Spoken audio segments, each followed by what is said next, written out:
Tabarnak. Ce que vous apercevez devant, bien, c'est le village d'Olvera.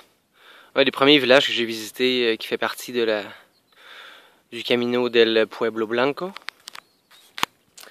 On est live sur les petites routes, en fait, là, comme vous le voyez, c'est très sinueux, très escarpé également.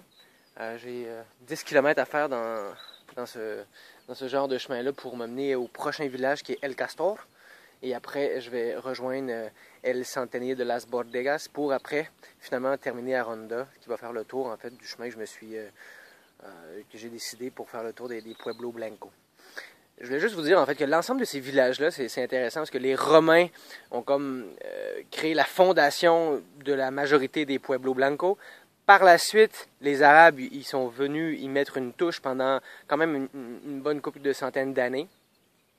D'où la structure urbaine là, de ces villes-là, très petites, à l'image un peu des Médinas, très blanches également. Puis par la suite, vers 1200-1300, c'est là que les Espagnols ont reconquéri en fait le territoire espagnol, bien sûr, et ont repris possession de ces petits villages-là.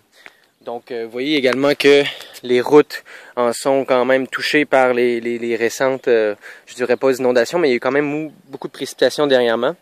On a quand même encore des oliviers dans le coin, et ça continue à monter. Donc, premier Pueblo Blanco, dommage que vous le voyez pas très bien, mais voilà, c'est Olvera. On était live. Sur ce, on se voit à El Castor. Ciao, ciao!